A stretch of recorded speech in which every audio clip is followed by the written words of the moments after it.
Hello, boys and girls, and welcome to our Bible story time. This holiday, we are doing the Holiday Bible Club, and we are reading the story of Isaac, the promised son. And today's Bible story is A Wife for Isaac.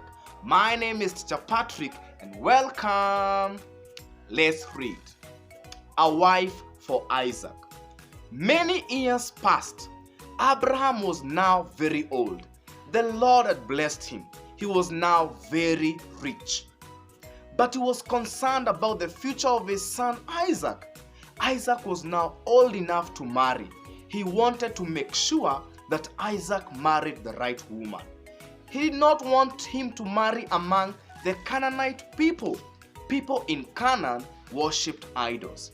After a lot of thought, Abraham called Eliezer, his oldest servant.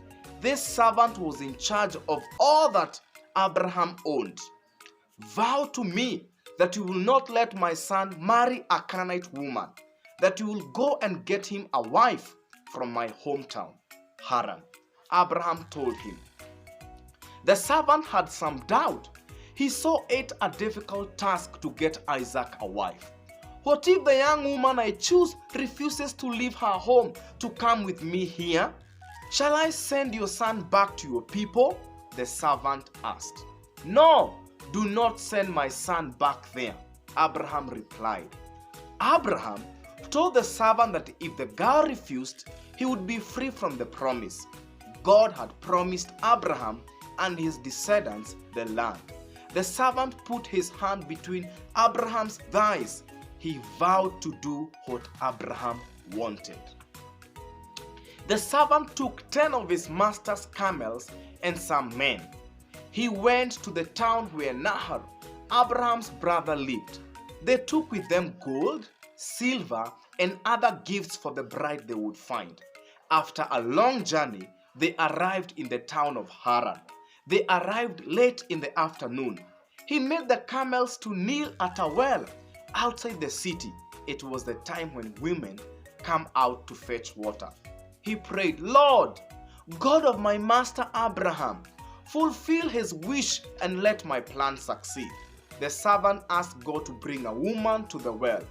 If the servant asked her for a drink of water and she gave him, she was right for Isaac. If she said she would also water the camels, then she was the one. She would be God's chosen wife for Isaac. Even before he had finished praying, Rebekah arrived, carrying her water jar. Rebekah was the daughter of Bethuel, who was the son of Nahor. She filled her jar with water. The servant knew that he had to speak to Rebekah. So the servant ran to her and spoke to her. May I please have some water to drink from your jar? Drink, sir, Rebekah replied. The servant drank to his fill. I will also bring water for your camels and let them have all they want, she said. Quickly, she filled the animals' drinking trough. She fetched more water from the well. She watered all the camels. The servant watched in silence. God had answered his prayer. The camels were no longer thirsty. Rebekah was indeed the one. Quickly, the servant put an expensive gold ring on her nose. Then she put 2 gold bracelets on her wrist. He praised God for keeping his promise to Abraham. The servant then asked Rebekah if he could go to their house and spend the night there. Rebekah answered that there was enough room for him and his men. She also told him that there was enough straw and fodder for the camels. As fast as she could, Rebekah ran off to tell her family the whole story. She was excited. Her brother Laban heard the story. He also saw the precious jewelry on Rebekah. He went out to meet Abraham's servant. Laban welcomed the servant to their home. The servant explained to him that Abraham wanted a bride for his son from among his people. Laban and his father Bethuel heard all the servant had said. They called Rebekah and told her to go to Canaan with Abraham's servant.